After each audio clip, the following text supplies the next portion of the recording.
There we go. All right. So troubleshooting and maintenance of fluid power systems. I've given you the handout. You can jot any extra information that comes up out of my head or from one of you all, things that you've heard or maybe heard me say before, or you've heard where you've worked. Okay. So there's all kinds of ways to, I mean, not all kinds of ways, but there are different ways of troubleshooting.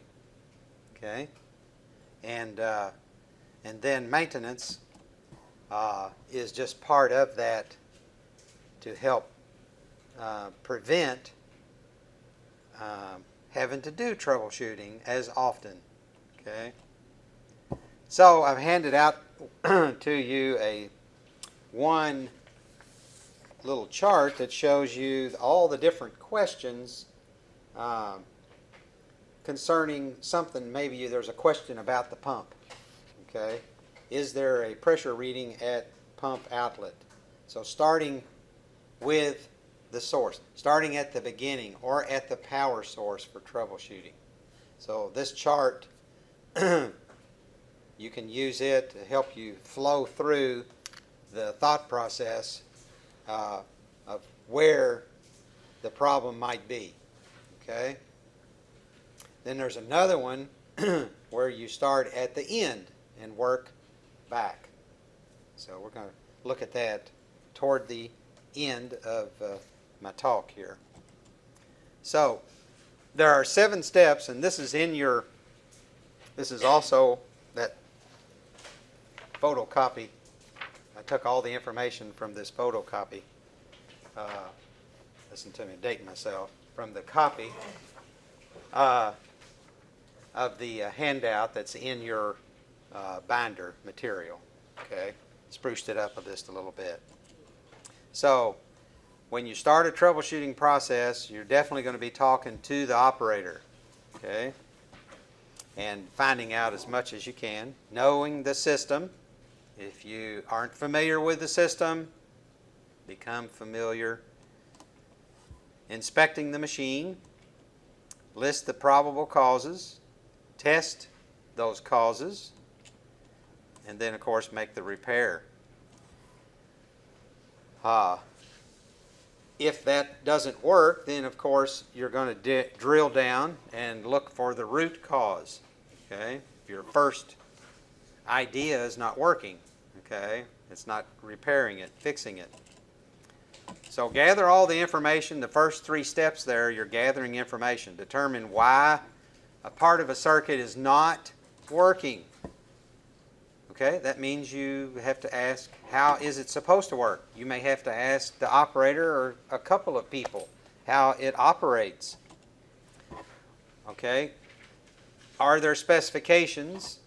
Okay, what are the specified or known procedures or operation that it's supposed to do? Is it written down somewhere? Is there a video of it working even?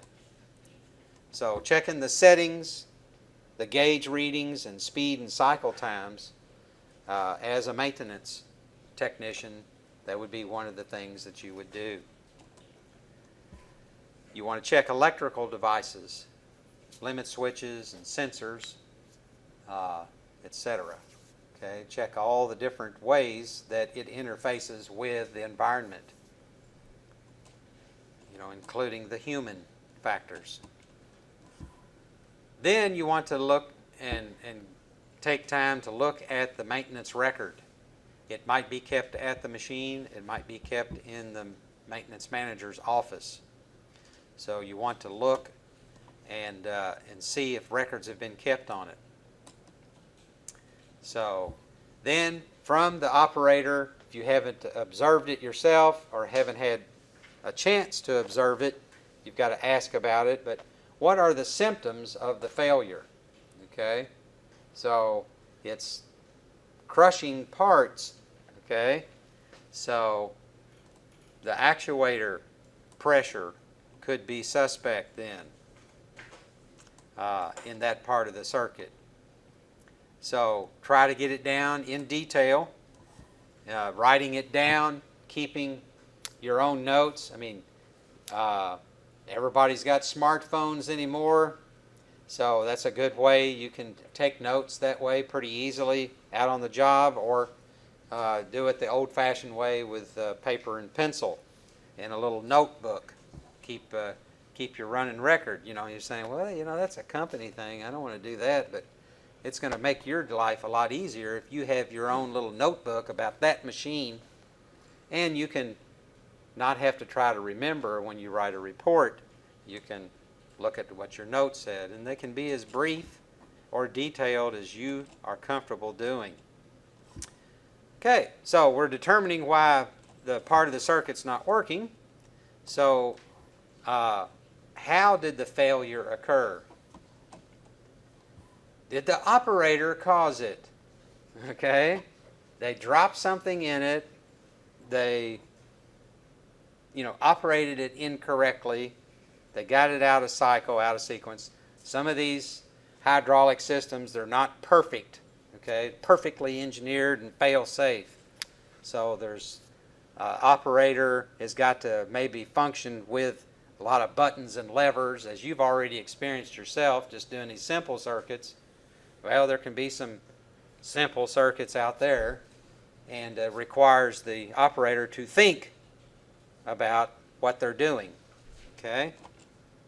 So are there environmental issues? Or did the area get really hot for some reason because of processes nearby? Or did it get really cold because it's outside or near cold temperatures? Or maybe it works inside of a refrigerated or frozen, freezer kind of environment. Or is there some kind of structural failure that holds the machine, or something nearby falls into it? You got to think about all these things. Keep your head about yourself and think about what are all the possible things that could have caused it to fail. Okay, often an operator can tell you something that will help. Okay, so you don't have to be friends, big buddies with the operator or anything like that and buy them their favorite beer or something. Sometimes that does help. But you can, of course, make an attempt to discuss the problem with them, and don't be blaming, even though you may know that they might have done something. Okay?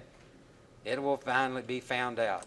Okay? But it's not, you're trying to fix the machine, so you don't want to throw something else in there where you're attacking them personally, calling them names or whatever because you think that they did something to it. Okay? You're going to be paid the same for fixing it. Okay? Was it a sudden failure or gradual over time? You got to ask the operator how it was functioning. Were there unusual noises before and after it stopped working? Okay? I didn't list it on there, but smell. Is there a burnt smell in the air? Hissing, if we're talking about pneumatic systems, the noises. And if you have hearing loss, you might have hissing sound, not hear it. So then you want to list probable causes. Like we've been talking about. People, humans, machines possibly nearby, outside forces, objects falling in, or the product itself it's handling or whatever are causing it. Environmental, as mentioned before, or maybe water suddenly is, you weren't around the machine. You're a maintenance man. You're off somewhere in another part of the plant. Machine fails, you walk up, everything is all clean and pretty. Maybe they dumped a 55-gallon drum of water or something accidentally, fell off the forklift, and then killed the machine. They cleaned it all up, then call maintenance, for repair. Maybe it starts to fail, Heat, Various components, of course, you want to list, what you think could be the root cause. Like I said, the product or object itself, the product that it's handling. Could be an electrical problem. Was there a power failure? Did somebody hit the emergency button?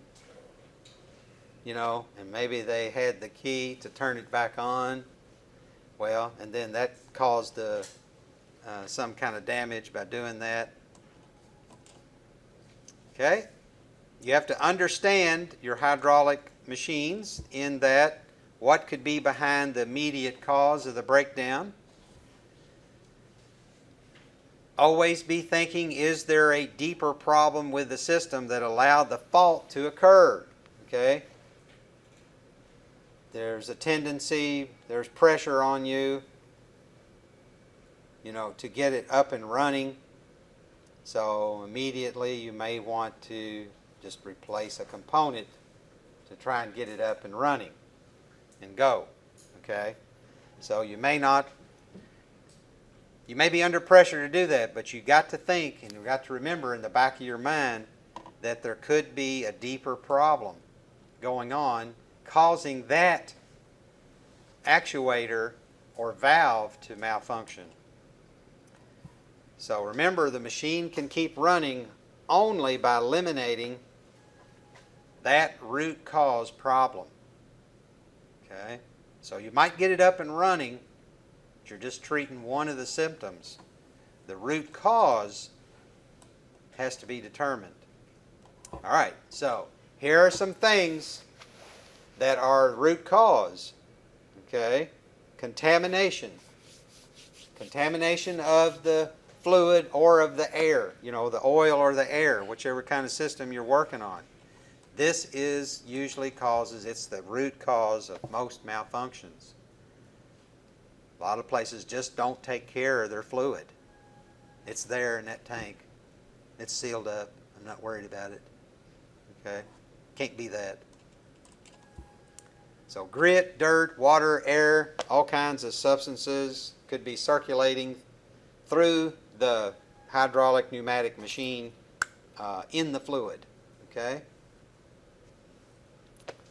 So filters, reservoirs. So the fluid itself could be contaminating the system if the additives have broken down.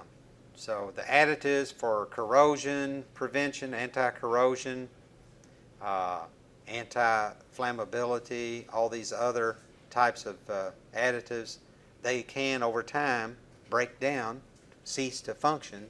They turn into something else. Okay? So they actually, then the machine can start, quote, eating itself. Okay? Working against itself. Also, another root cause is excessive system heat. So a common cause of contamination. Okay? Something's overheating constantly. One of the actuators. Or it's near a very hot, a high heat source. So a system that runs hot becomes contaminated. It breaks down the fluid. The fluid turns into something corrosive and contaminates. Also, if it's running hot, rod seals, motor seals, they'll expand, they'll break down, okay, and dirt can be entrained into the system. All right, another one is leakage. With hydraulics, pretty easy, okay, you're going to see the oil, all right, but there could be bypassing going on.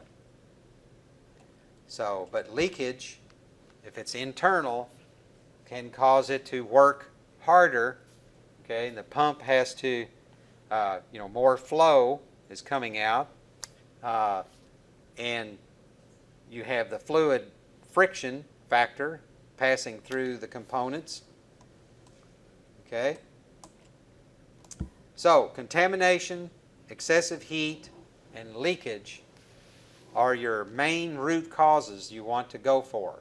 Okay? Now, we got to get it up and running. We got to get the system going.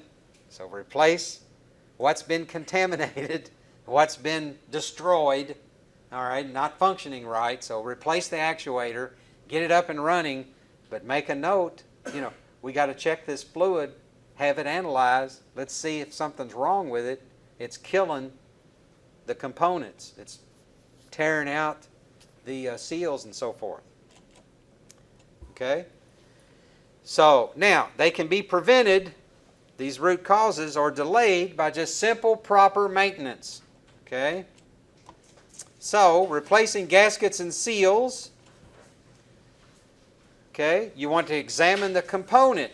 And why do you want to examine the component? Well, if there's leaks, is it coming from a loose fitting or a cracked housing? Which is it? Is it both? Okay? You want to figure out, is it really coming from the seal, or is it coming from the housing, or the actual fitting itself is cracked? So you want to see if you can find the path that the fluid is taking before you wipe it clean. Okay? So if a component has to be replaced, you've been called in on it and it's not functioning right, you want to look at it and see, look at the dirt, how it's on the grime or whatever, and how it's collected in a certain area. Even pneumatics, if they're leaking slightly, it's going to have, it has oil in it. Of course, air is going to have a little moisture in it too. So dirt is going to collect wherever there is a leak if it's been in service long enough. Okay? And if you're in a dirty environment. If you're in a really clean type of factory and environment, you're going to have to use some soapy water on a pneumatic cylinder or motor and see if there's in the fittings to see if it's leaking. It can be slightly leaking and you can't hear it. And if you're in a factory, you're not going to hear it, All right? So take time to inspect the component very carefully about where the leak might be coming from. Soap and water's going to make a bubble, I guess? Yeah. Like you do on your tires? Yep, exactly. Good and soapy, okay? Not too much water. Got to have a little water so you can spray it. Don't just dump the Dawn on it, okay? Not necessary. You want it to go in cracks and stuff. But if it's a hydraulic cylinder, then you got to look for the dirt. I really don't have a method for that. You could just have to look for the oil. You might have to touch, take your finger if it's not hot, and try to see where it's the oil is. Okay, so by doing this simple thing here, determining where it is it a cracked housing? Because if you replace a seal and it's actually not the seal entirely, you put it back together and then ring, it's not functioning right, I think it's got a leak. Okay, then you're back and doing that same job, and okay, it pays the same, but if you're like me, I don't want to work on it again. I just did. It's just annoying to have to disassemble it all again and work on the same thing because I did fix it, and now it's not working.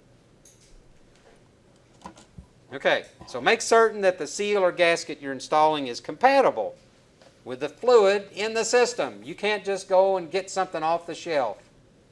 Okay? You want to make sure that it is compatible with the fluid, the oil that you're using. Not so much critical it is. You want to use the exact same replacement if possible, but, for the seal for a pneumatic, not as critical as we're talking about for hydraulics. Okay? Because hydraulic oil can be all over the map, so many different kinds. So when you reassemble or reinstall the component, be careful that you follow the manufacturer's recommendations for proper torquing. So if you're putting a cylinder or a motor back together, you want to look up how many foot-pounds it's supposed to be torqued. Okay? And don't just guess at it. Because if you over torque it, you're going to could cause cracking, and then you've got to replace the component entirely. Okay? Now, don't torque the fittings where there is pressure on them, of course, or if they're hot. Okay? Always in room temperature. So and also, that kind of goes for disassembling too. If possible, if there's not like somebody breathing down your neck to open this thing up and look, okay? You want to wait until it kind of cools a little bit. It doesn't have to get, if it can get down to under 200 degrees, it's usually pretty safe, but you can strip off threads. You can, if it's really hot, you can damage the threads, okay, very easily. A lot of these have high strength bolts that's on there, and they can take a lot of torque, okay. They're probably 300-400% rated over, okay, what they can handle, but the housings and stuff, not so much, okay.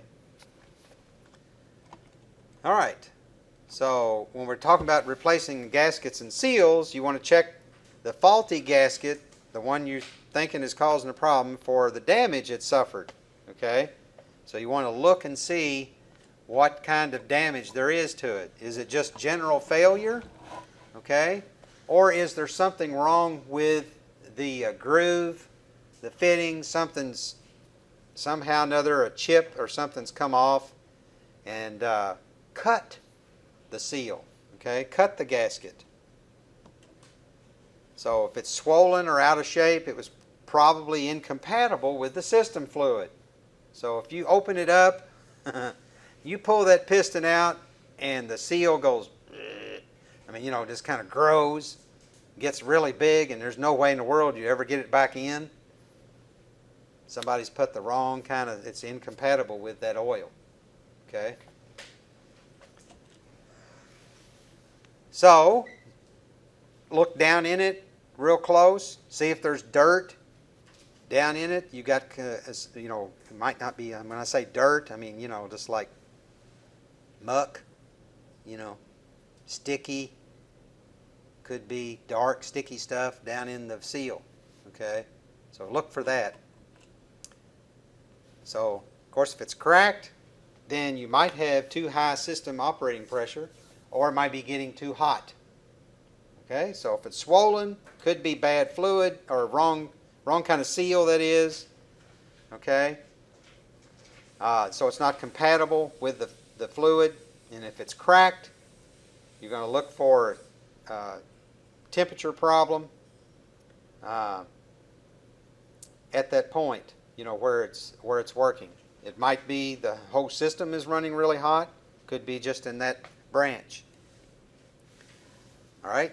If it has grooves worn in it into the seal, the metal part moving against the seal is damaging it. Okay, so that means metal particles or something has scored the inside of the cylinder or inside the motor, and it's going to damage the seal. Okay, you're going to see it on a rod. It's usually the piston and the barrel where that's the main problems.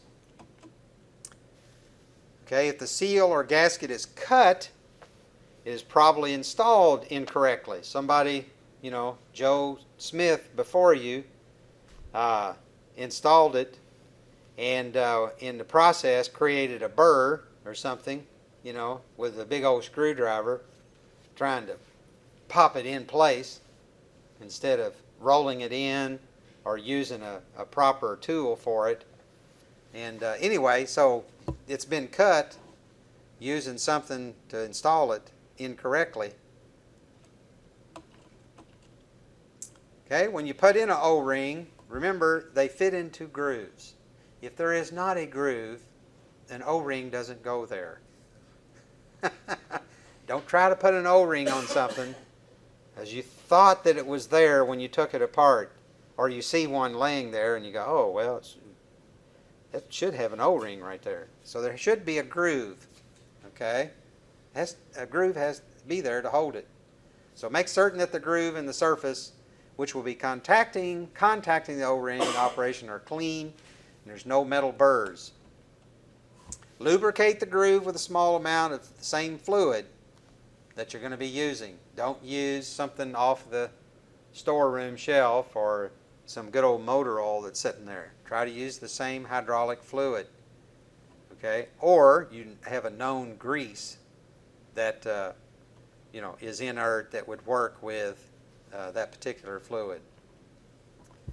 Okay? So this will tack the O-ring in place because it's not a really huge groove, it's a light groove, and keep it from being cut. You'll seat the O-ring. Be careful not to twist it. If the O-ring requires a backup O-ring, don't forget that. Okay? Sometimes you're popping these things out and you won't see the backup O-ring. You won't see it. It falls out or it's disintegrated, comes out in pieces, all of it does maybe. It's been a long time. You don't know that there's another O-ring that goes in there. So in a dynamic application, lots of movement, a small amount of leakage past the O-ring is going to be normal. Okay? If it's static, sitting still, okay, just holding pressure like on the end of a cap or something, you might have to retorque the bolts to prevent leakage after the machine has been warmed up and cycled several times. So you put it all back together cold, okay, and then when it heats up, you could have some expansion this way and that way, different directions, so you might have to retorque a little bit. I don't like it, just long after it's warmed up some, but not when it's full operating temperature, okay? Maybe warmed up, but not really hot, okay?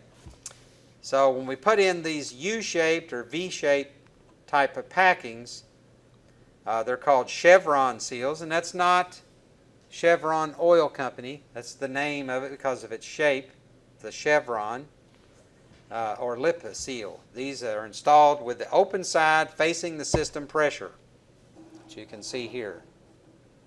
Okay, the open side toward the pressure, so that the pressure is pushed in and causes the seal to push out, or the packing to push out against the rod. So always cleanliness next to godliness. Oh, yeah, remember this, that there's a break-in period with these seals. So you might have some leakage when you first put it back together and start to operate it, and immediately get another call and say, hey man, oil's coming out of this thing, you didn't put the seals in right. Well, you got to give it a little time. I'm not sure how much based on the size, but you need to give it a little time. Okay, it will eventually seal. So a few hours, it should work. A few hours of operation. Okay, so temperature warms up and a lot of cycles within a few hours, so that'd be like a shift maybe. Now if it's squirting out across the room, you need to shut it off. All right, never use a sharp tool to install the gasket. Okay, everything needs to be checked for that. Smooth everything off that you're going to use to work with that. Don't use a brand new screwdriver that's got a nice sharp chiseled edge on it, ground edge. Don't do that. Everything needs to be round and smooth. Okay, so don't pry them roughly to reduce chances of damaging. Lubricated, of course, with the fluid. They should just push in. Shouldn't have to pry it. All right, preventive maintenance. Be very cost effective in the long run. A machine that's been let go, of course, will break down more often. An inadequately maintained machine will probably need complete rebuilding when something fails. Okay? Because you're just going to keep replacing that one component.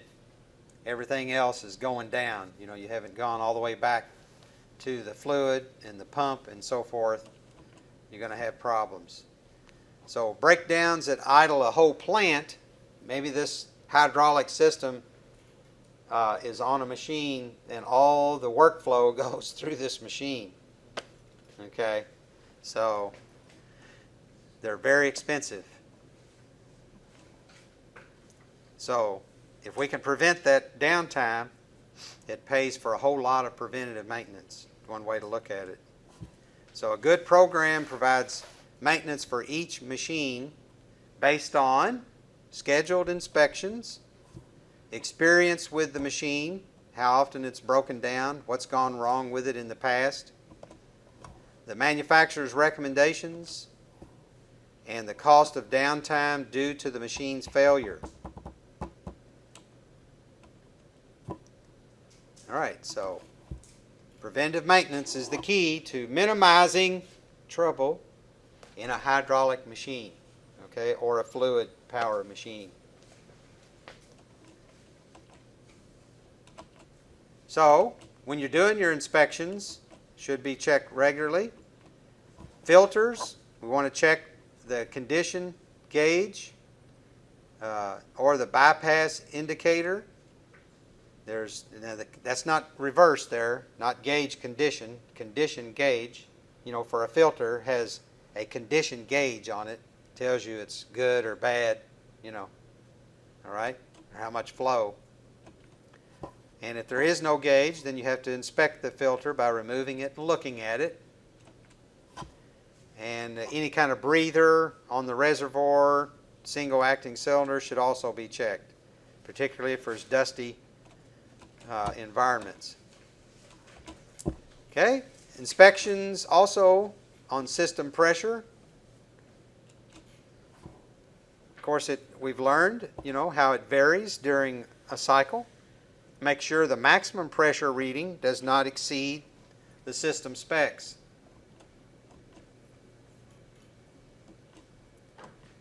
Check your fluid level with the cylinders at maximum extension. Okay, so, or the motors is really flowing all the way back. So it's not the motor cycle that we're worried about. We want all of our cylinders extended as much as possible, if that's possible. Okay, so you'd have to have somebody maybe watching the gauge, the level of the reservoir while you're cycling the machine and see what the level gets down to. You can remove the breather cap and make certain the fluid's not swirling down to the input strainer at maximum system demand. That's another thing. Okay. Take the breather cap off, shine a flashlight down in there, see if you can see, or you have an inspection plate maybe on top. Might have to do that and watch and see that the level doesn't get down. You know, maybe the fluid level looks pretty good on the sight glass, but you're still having problems with cavitation and such. So you can look and watch and see if you've got a swirling action during a cycle. Also, fluid temperature, we've talked about that. So you want to check that after it's been through, you know, several hours of operation, going through its full cycle. If you don't have a thermometer on the reservoir, get one of those candy thermometers or something like that. Or if you're lucky and you've got a thermocouple volt-ohm meter with a thermocouple wire, you can use it, drop it down in there. But you can attach a thermometer to a stick. Make your own dipstick, put it down in there and measure it, you know, try to get it close to the return. Okay. Your intake, plugged input strainer. Turn on the motor and listen carefully. If it's a real noisy environment, you might have to use a stethoscope. Okay? You can use a piece of pipe, piece of rubber hose, put it up to your ear, stick it on the pump, and listen. Okay? You want to listen to a good pump, a known brand new pump, motor, not a motor, but a brand new pump, and then listen to the one that's suspect. Okay? You might have a suction gauge. There are some systems that have a suction gauge that reads in vacuum. So you want to check it. Look for external leaks. We talked about that already. Oh,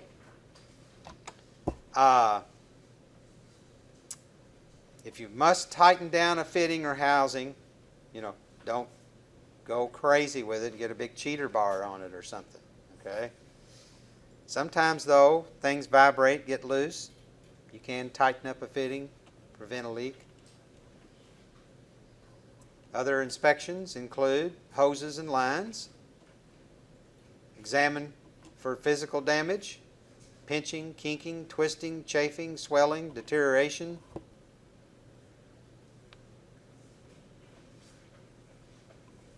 Don't replace a hose with another hose that's smaller. Don't do that. Shouldn't be bigger either, right? What's that? Shouldn't be bigger. Yeah. Right? Now, bigger will just make it run slower, okay, but not cause a heat problem. If you restrict the flow, it's bad. Of course, the mechanical condition, you want to regularly check for loose connections, physical damage. Look for signs, the mechanical apparatus that might need attention, greasing, oiling. And of course, fluid condition. If you find recurrent problems with contamination or hot operation, you need to have the fluid analyzed. If the fluid's breaking down, your temperature is going to increase. Okay?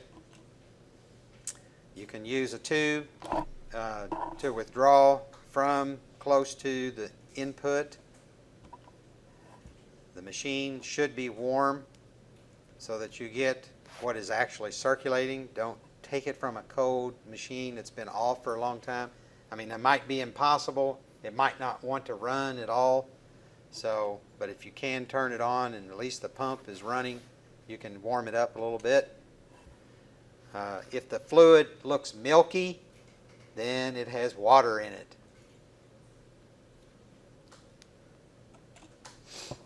So, machines that run all the time and stay hot won't have water problems. But if it's seldom used, then it can build up water.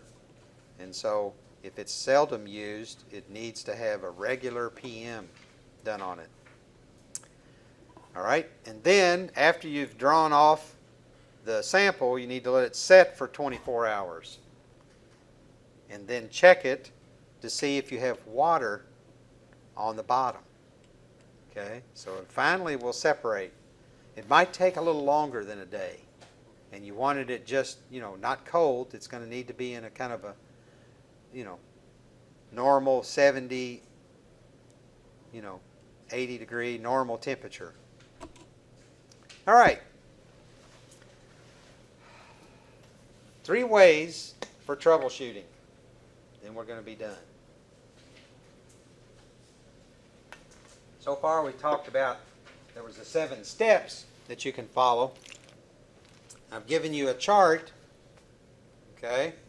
So really, there's 5 ways I've been presenting to you.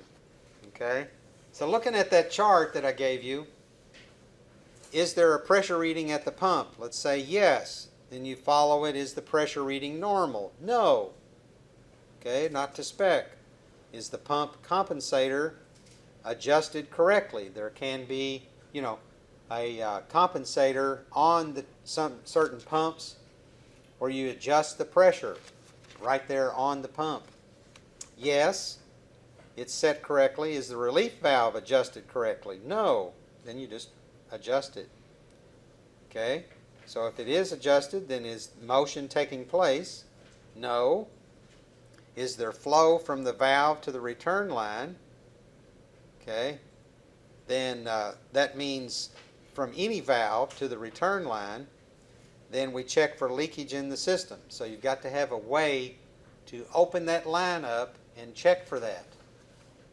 You know, and some people are going to freak out on some of these procedures that you're seeing in here because you're wanting to open up the system. But it's the only way. I mean, you got to see if it's flowing. You can't just imagine it. You can't just look at it and say, "Oh, well, there could be some flow. I think there's flow in there." Okay, you don't know. All right, maybe it has a flow meter on it. That'd be fantastic. All right. Now, so you can use this chart. You can use these 7 steps that have been passed on through the years from other instructors. That's what that sheet that's in your book comes from. Okay? Don't know what it's out of. Looks like it works pretty good. I like what it says. Here is another method. There's 3 other ways that you can troubleshoot. You can do the part replacement troubleshooting method, okay, in a fluid power system without the use of any diagnosis. You just walk up to it, cylinder is not functioning right, so I'll replace the cylinder. It's the least accurate, of course. It replaces parts until the problem is corrected. I'm just going to work around and keep replacing stuff. But it happens. Sometimes you're under a lot of pressure to get it going. You're going to do that. And they're okay with it. Hey, you got the machine running. However, it is only beneficial if the first replacement corrects the problem. Okay? So, if it doesn't, then the pressure builds on you. Hey, that didn't fix it.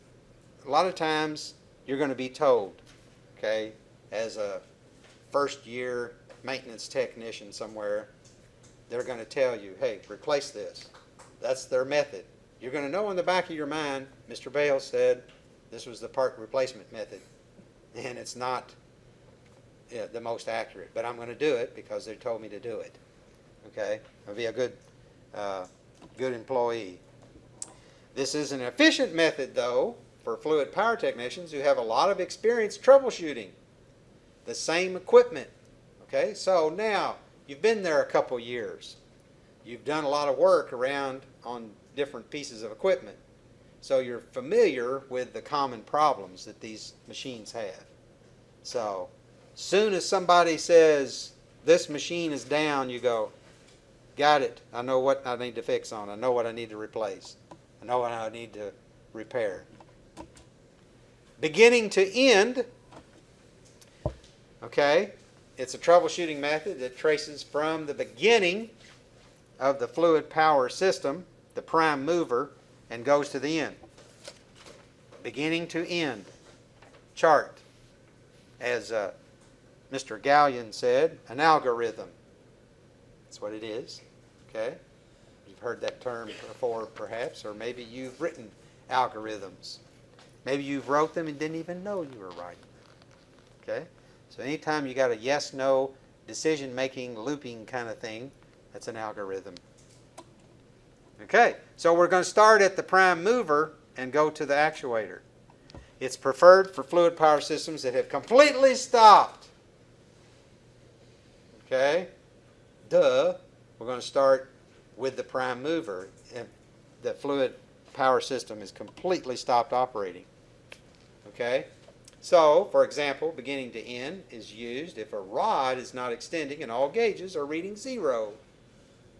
Because there is no pressure in the system, problem is likely near the beginning of the system.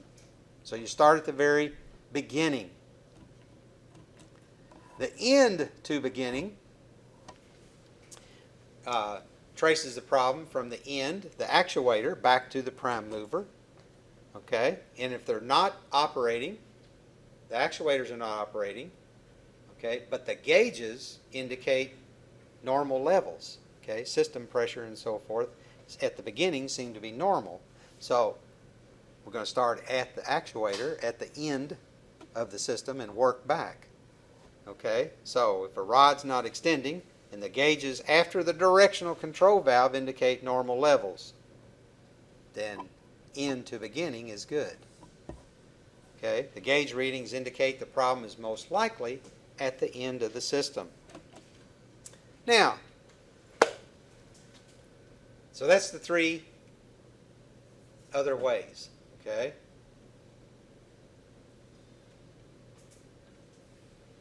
From beginning or component replacement, just replace the component. Or start at the beginning and work to the end, or start at the end and work to the beginning. Now, somebody talks about, you are working on a machine and you notice it has a little leak on it. Okay, that's all right. It's not a problem. It's just a little leak. Okay, so let's look. Here's a nice little chart I found. Leakage rates on pneumatic systems. All right, at various pressures. So let's say it's 100 psi. So if the hole size, this is just a chart to help us get to here. The estimated annual air leakage cost, if the hole is a 64th, it's not too bad. Okay, it's going to cost us about $41 a year in energy loss. Okay. Now, if you got a big pneumatic system, it could have a bunch of little leaks on it. They could add up to a total of maybe 3/8 of an inch. Just think about it that way. If you ever thought about like the air leakage of your home in the winter is when you notice it most. You don't notice it in the summer, but you notice it in the winter, cracking that door, Well, it's just a little bitty crack. I don't worry about it. It's just a little bit of air coming in. Well, if you take it, if it's a 16th or a 32nd of an inch all the way around the door, you got to add all that linear feet up times that 16th of an inch. You're going to end up with a hole this big, total area, that's air coming in, like a vacuum cleaner size hole. So I'll save $23,000 if I seal up my house. Oh, well, no, this is pneumatic, under pressure. But it cost, in one system, you could have as much as 3/8 of an inch hole size total, and based on 7 cents a kilowatt hour, which is, about right where we are here, almost $24,000 a year that's lost, extra energy it's taking, because in a pneumatic system, it has to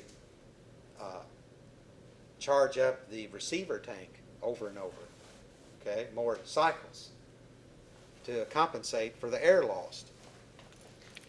Okay. So, follow all your safety regulations. Let me close it out with this, and then we're going to go home.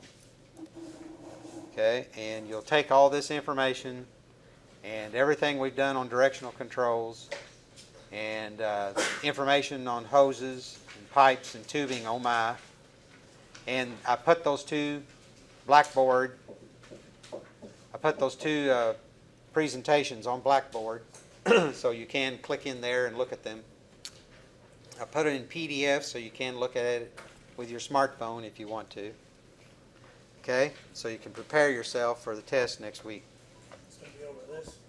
Directional controls, tubing, pipes, hoses, preventive maintenance, troubleshooting.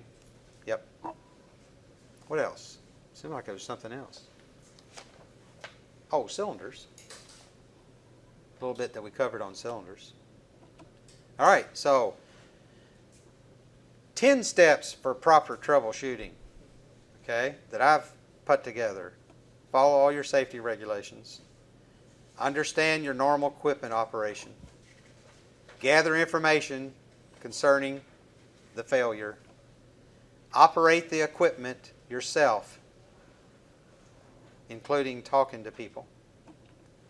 Perform a sensory inspection of the system. What does it smell like?